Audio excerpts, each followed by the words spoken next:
Hey, how's it going? Welcome to ARMS. As you could tell by the amount of in-game currency I have generated, I love this game. I play it a lot.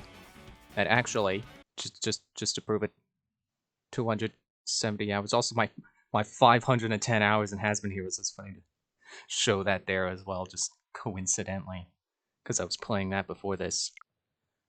Yeah, I play a lot of ARMS. And I really wanted to just show this game because I think a lot of people just pass it up like, oh, it's just Wii Sports Boxing with some extra stuff. No, it is a fantastic fighting game that is actually like really, brilliantly designed and well balanced. And I think it's a shame that there were people who just passed this up. Like, oh, this is Wii Sports Boxing. It's just Punch Out, but not really. So we're gonna go through each fighter, and then I'll also do the side modes and stuff. But Grand Prix, each fighter, starting with the guy, you know him, is the assist trophy in Smash Bros. Springman. Springman, yeah. And kind of like Smash Bros, there's different difficulty settings with different events that happen as you raise the difficulty. So let's just start off on level 3, which, you know, is right before something special starts to happen. So let's just show what it's like when nothing special happens. It's gonna take some conscious effort to not skip the cutscenes and stuff because, you know, I play this a lot. I skip the dialogue a lot. Ladies and gents, you better load those springs because you're tuned into the ARMS Grand Prix. I'm Biff, and I'll be your announcer today. As always, I'm here to talk all things ARMS. Fresh from the Spring Gym, we have Springman bouncing into the fray. Why do they call him the Bouncer? If you have to ask, then you're not paying attention. He's long dreamt of hanging that championship belt on his mantle, but will he crack under pressure? Let's see. ARMS Grand Prix is about to start. Why is that in yellow? Of course it's about to start. Match 1, which will always take place in your character's home stage, which can be a blessing because there are some you know, there's some less favorite stages. Springman versus the Clockwork Cops, Bite and Bark. These two fight as a synchronized team, so you gotta work twice as hard to beat them. Stay focused and keep an eye on both of them, Springman. Isn't it cheating for him to tell me how to beat them? So yeah, this game is pretty simple. Whoa! Starting off with a grab. Cool. Wasn't expecting level 3 to be immediately going for grabs. Dude! So, you know, you got your left punch, you got your right punch, dash, jump, you can dash in the air, and there you go. Then you can block, of course. What's a fighting game without blocking? Dive kick, I guess. I don't know. And there you go. You can hold the button, you can... Oh. Sorry, I'm laughing because I interrupted myself while saying button. And I said hold the butt. Hold, dash, or jump when you've completed it to charge. And that adds extra damage onto your arms and an elemental effect, if it's elemental, of course. And then you have a rush! Very not unlike Star Platinum's signature ability to punch things really quickly. And then you have other arms that you can equip on your arms. I don't know why they're called arms, because they're on your hands. But it's arms like weapons, that's why they call it that. And these are boomerangs. They're wind element. Which, as you will see, this different from the toaster's fire, where it knocks them around when they hit them, when you achieve that elemental effect. Yeah. And that's electric, and that makes your arms go wonky. Jeez, he's really putting up a fight for being only level 3. I do tend to struggle against Bite and Bark, so it is kind of... I shouldn't be surprised they're giving me trouble on level 3, but it's level 3, they're not supposed to be hard yet. So Springman is a very well-rounded fighter. His stats are all basically mid-level, so he's pretty good at whatever you want him to do. And his ability, all characters have 2 abilities. More or less, there are some I think don't really have 2 abilities, and then there are some who have a little more than that. But Springman's abilities are... we might have already seen the one, and I forgot. One of his abilities is he can do a shockwave to counter punches. And Bite can kind of do the same there. He's been doing that, which is what makes him tricky to me, but that's my bad. Bite's not overpowered. He's actually generally considered the bottom tier, but tiers don't really matter in this game. And hopefully I'll be doing a good job of showing you how that is the case. Alright, who are we up against? Ninjara, the student of stealth. Match 2, keep it going. The Springman versus the student of stealth, Ninjara. Fleet of foot and elusive as a toddler. Good luck keeping track of... Oh, I didn't... Stuck on the toddler bit. You can even disappear in midair. Stay focused, Springman. Yep, Ninjara is also kind of a little bit of a pain in the butt. So I didn't give the Toasters a good explanation, so let me explain them. The Toasters are a straightforward glove-type weapon. You could see, I punch, and then they go straight forward. And I charge them, and they hit with fire. Sorry, I gotta scratch my nose. You gonna do something, Ninjara? Waiting on you, I wanna counter you. Okay, get him out of the circle. Circles are good, which is why you don't want your enemy in it. I'll explain them in a bit, but I gotta explain the Toasters! So as you can probably see, 130 damage when charged. Being fire element, they are pretty much mostly about just dealing damage. Nah. Would that have been a perfect if I didn't get punched just then? I think it would have been.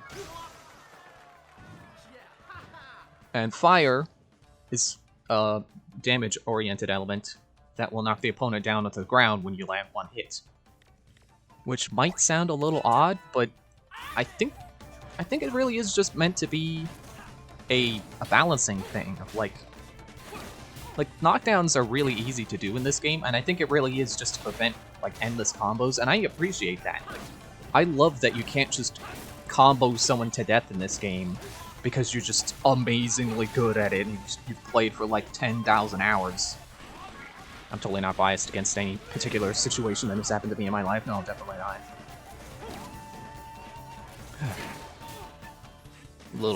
Little tense a bit. I haven't been recording at all recently. Kind of fell out of it, so I'm nervous trying to get back into it, trying to be entertaining as well. Oh, got him with the bomb there. I'd also explain arms well, because I'm not a professional at this. I don't know like all the ins and outs of it, of the competitive scene and stuff. But this is the one fighting game I can beat on its maximum difficulty, so I like to think I'm good at it. Just not that deep into the competitive aspects. And I didn't even explain the tri-bolt there. Man, this is hard. It is hard playing a fighting game and talking at the same time. Here we go, match 3. So every few matches, they're going to shake it up and give us a minigame. Match 3, moving on. Let's switch it up and play some skill shot. You play by smashing targets as they fly by. The more targets you can destroy in a row, the more points you can score. Your opponent will be smashing targets too, so watch out for incoming punches. Whoever ranks up the highest score before time runs out wins. Okay, let's see what you've got.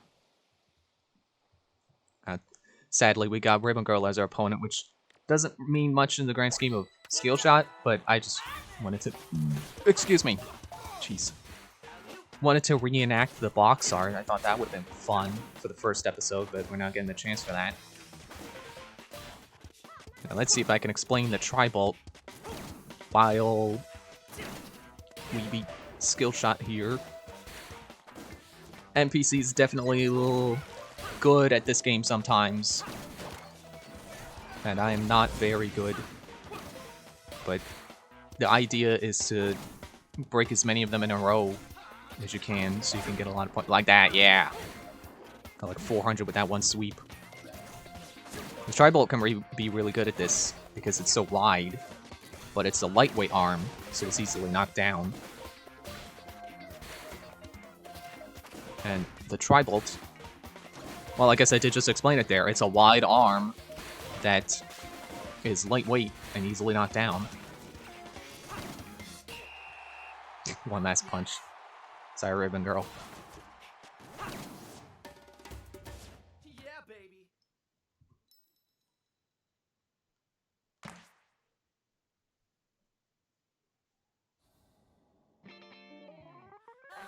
Ah, we got Min Min. So you can kind of tell whose stage it is based on the map that they show there, but it's not a very easy map to read. Springing forward, it's Springman versus the Ramen Bomber, Min Min. It's Guy Eldoon! The bowl shape of this stage means bombs that drop in the center, keep track of your target position, right to the key to victory. I'm not good at reading fast, have you noticed? Okay, let's go Tri-Bolt so I can actually freaking explain the Tri-Bolts. So this is a Tri-Shot arm, which, when uncharged, means that each projectile is its own thing. So if one gets knocked down, the rest stay. But if I charge it, it becomes one projectile, and they all get knocked down, should Min Min actually utilize the ability to punch lighter weight arms out of the air. That doesn't feel accurate, but let's go with that. And that's a healing circle. Green is healing, yellow is rush, which, as a reminder, is this. And that's what the rush looks like on the Tri-Bolt. Very similar to glove-type rushes. It's just a barrage of missiles. Did I ever show the rush for Boomerang here? Duh, might as well. Let's go for it. Now, I guess I didn't really explain the Boomerang, but you can see it's a curving type arm. And the boomerangs in particular, nope, you stop that, are consistent in their travel speed. So they always take the same amount of time to travel no matter how wide the curve is. So they do kind of speed up a little bit. Yeah, here's the rush circle. And what you can do with rushes, if she will attack, is you can counter punches. See, the Boomerang will let out a little whirlwind as your rush. Oh man, 2 rushes against Min Min. Sorry, Min Min. That's my favorite character. I just beat her mercilessly. Don't worry, she'll be doing a lot of beating later when I get around to her. Look forward to it.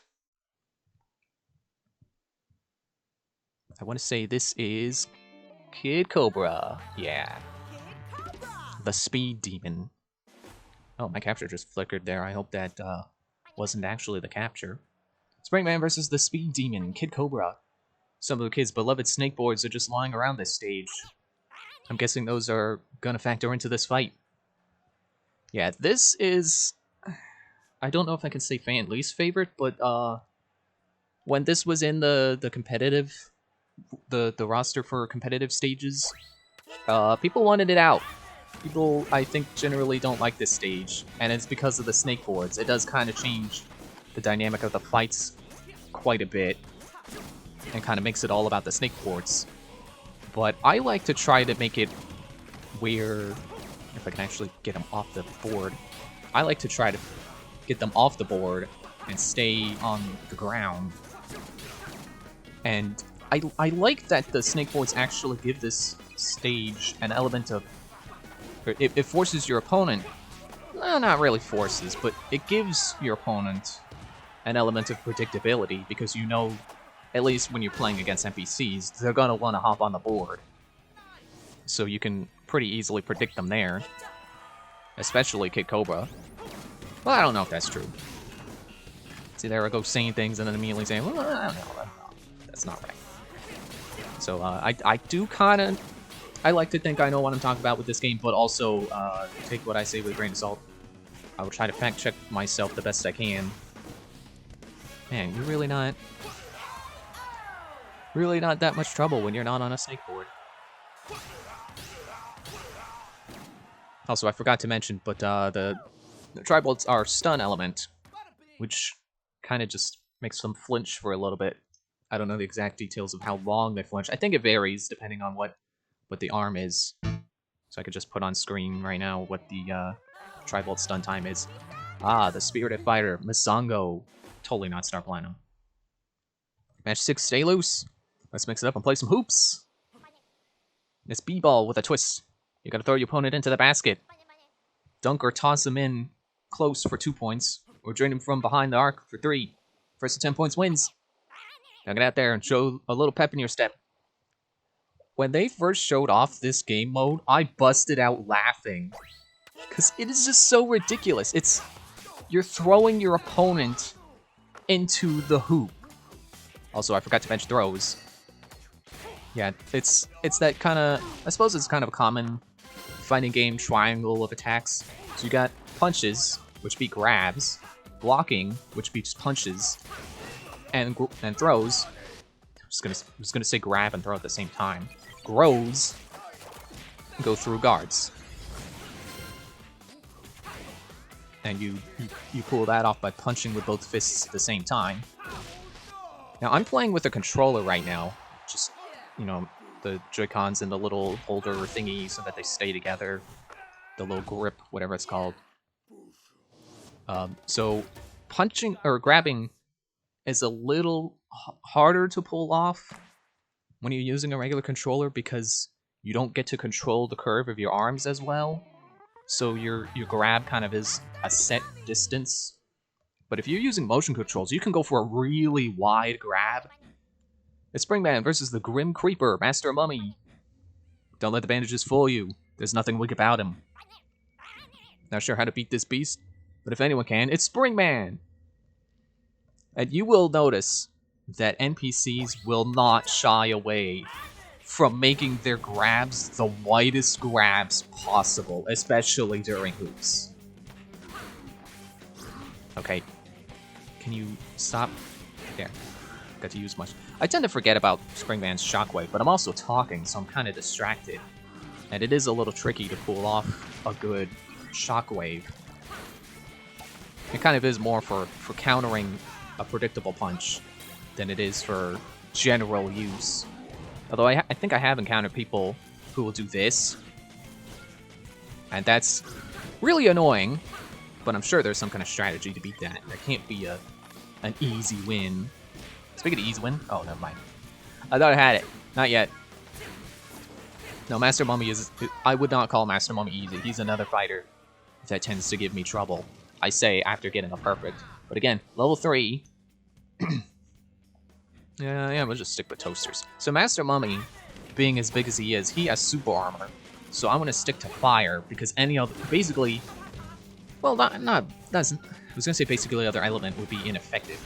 No, wind would still be effective against him. It would still blow him around. But, whoa, no, okay. I'm just gonna guard. That's what you want to do when your opponent rushes. Ideally, you try to dodge it because your guard will break. Excuse me, that's what I get for recording after lunch. But, oh, okay. Yeah, ideally you want to dodge and hit your opponent while they rush, but your guard will break, so... Sorry, I'm mixing up my trains of thoughts there. Ideally, you want to dodge and counter them and knock them out of their rush, but the safest option is just to guard. There. Let me grab for some water.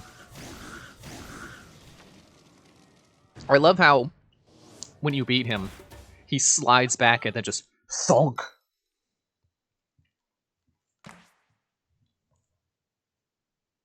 Yeah, this game has really good animations. It looks incredible in slow motion, which you can do because you can review your replays. I've done that just to look at the animations. They're great. The tension builds. It's Springman versus the Scrapyard Scrapper, Mechanica. This stage features 2 steel pipes right smack dab in the middle. So if you're going to use 2 arms that fly fairly straight, good luck. Oh yeah? Oh yeah? Watch it. Watch me do it.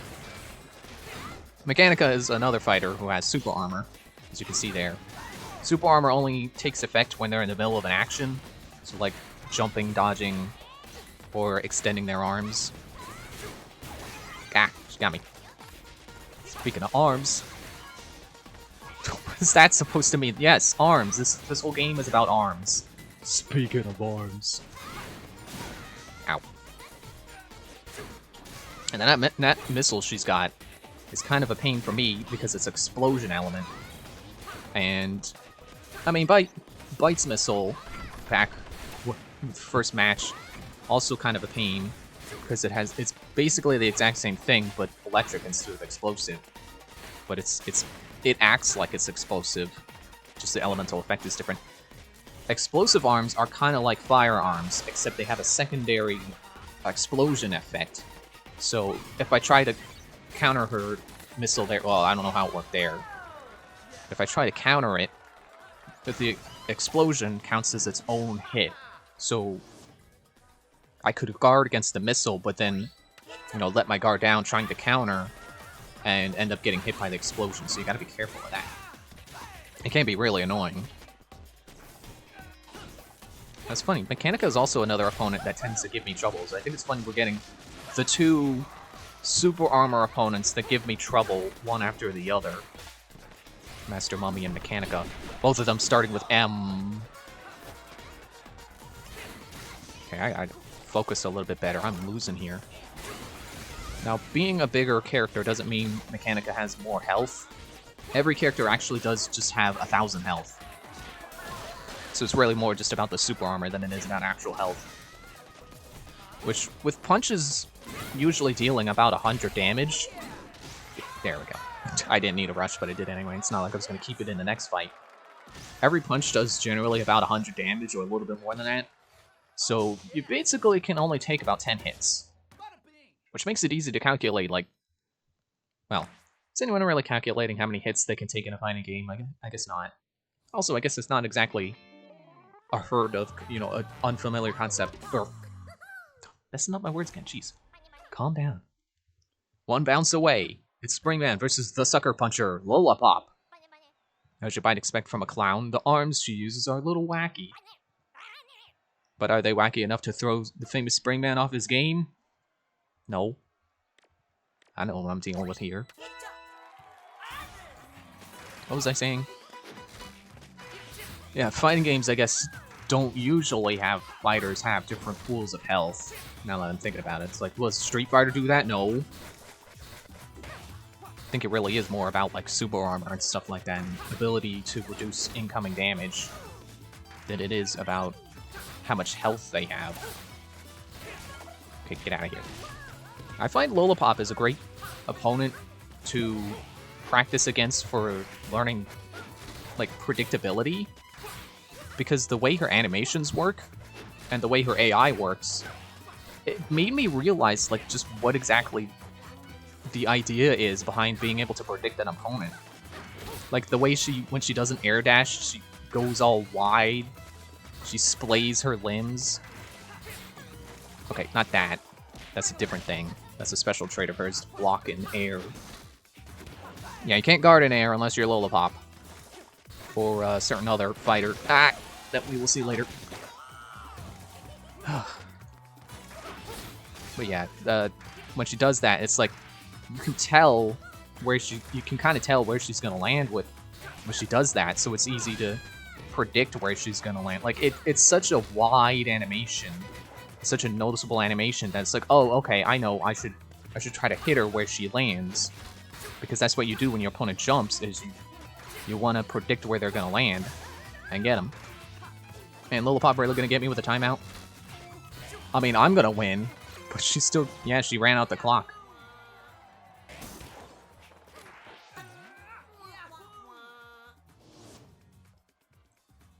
She's using the shield again, so I'll use my boomerangs again and go around it. And also punch that table. Punch the... Okay, fine. Focus on the actual fight, not punching the table. Ow. No. And her guarding in the air is also, excuse me, helpful for learning to predict your opponent. Because she does it fairly, I guess I can't say consistently, but like when she starts to do it, it's like, oh, there we go, I should grab her, because she's probably gonna do a second bounce. Yeah, definitely gotta start focusing here. Nope, shouldn't have tried to grab it. Okay, I want you out of that circle, so even if I don't hit you with my rush, I'm rushing. That's what I like to do sometimes. If I want to get them out of a circle, just rush. It doesn't matter if they block it, because it should still push them out of the way.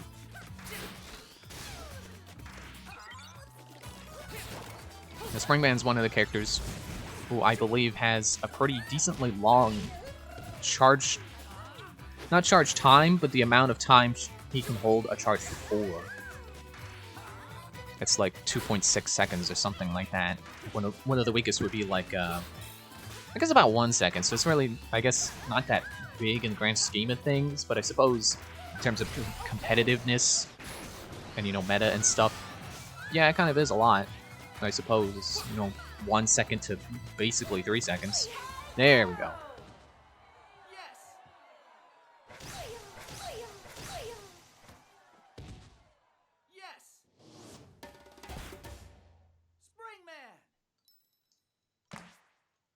Alright, so what match was that? That was 9? So yeah, here we go, the grand finale, which will always be the current champion, Max Brass. I didn't have to read it, the game reads it for me. The ARMS Grand Prix grand finale is here at last. Listen to that crowd, the fans are fired up! The Springman versus the commish, Max Brass. He's the head of the ARMS League and the organizer of this very tournament, which is why they call him the commish. Springman's been dreaming of his shot at championship for so long, and here it is. Bounce Brass and grab glory, Springman. Why was that such a tricky thing for me? I'm just gonna go Toasters here. Toasters! Ah, alright. So yeah, the final boss will always be Max Brass. And you wanna punch him. Now, when the game launched, you actually couldn't play as Max Brass yet. That was actually the first character they added after launch, was the ability to play as Max Brass. Which I think is a little disappointing that they count him as the first of 5 quote-unquote DLC characters, which were thankfully free updates, so it's not like you had to pay for someone who was already in the game at launch. But I just think it's a little disappointing that we didn't get more after him. Alright, first round belongs to me.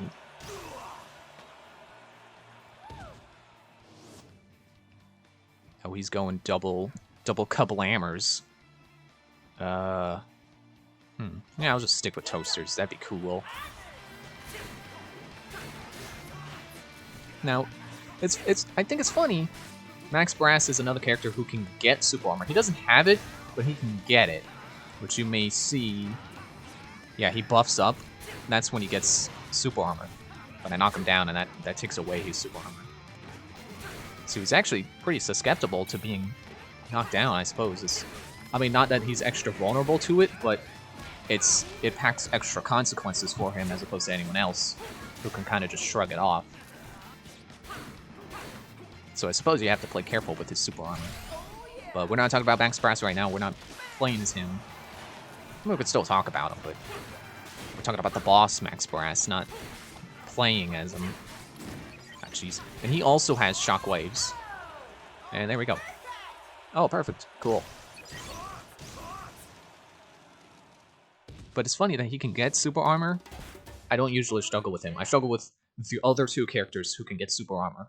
Or who have super armor. But not Max Brass. There we go. We beat the game. Look alive, people. The award ceremony is about to begin. Let's take a look at the final results. Now that's a score worth celebrating. Why is that, you know? Could a new ARMS legend be in our midst? Let's get ready to go crazy!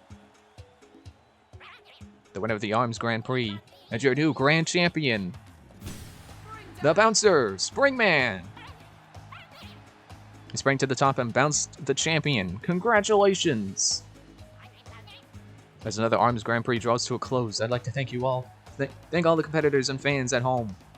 See you next time, folks. And of course, with beating the game, that means... Oh. I was gonna say it means the credits. I was gonna show this off later, but so there's the gallery where you can unlock extra images. I'll show this off a little bit more later if I remember to, but it also gives you the endings. And I'm gonna cut right to Springman's ending, so I don't spoil anyone else's endings because they're gonna have little thumbnails here. So there you go. There's Springman's victory. That's for some reason he walks away with like 7 belts, looking like Josuke. So that's it for this episode. Thanks for watching, and I'll see you in the next one. Bye.